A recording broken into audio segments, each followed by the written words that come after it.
ఎప్పుడైనా రాష్ట్ర కేంద్ర ప్రభుత్వాల మధ్య ఘర్షణ వాతావరణం వస్తే అంతిమంగా అది ప్రజలకే నష్టం జరుగుతుంది.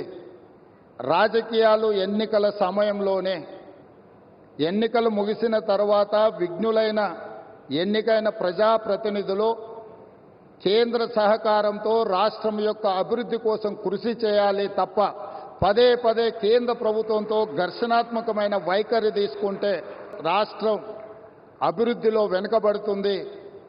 మా వైపు నుంచి ఎలాంటి భేషజాలు లేకుండా రాజ్యాంగబద్ధ సంస్థలు, గవర్నర్ వ్యవస్థ కానీ, జ్యుడిషియల్ వ్యవస్థ కానీ, ప్రజల చేత ఎన్నుకోబడ్డ కేంద్ర ప్రభుత్వంతో ఇలాంటి ఘర్షణాత్మకమైన వైఖరిని మేము తీసుకోము. రాష్ట్ర అభివృద్ధిలో వాళ్ళను సంప్రదించి రాష్ట్రాన్ని ముందుకు తీసుకెళ్లడానికి అవసరమైన కార్యాచరణతోనే ముందుకు వెళ్తాము అని చెప్పి ఈ సందర్భంగా మీకు అందరికీ తెలియజేస్తున్నా.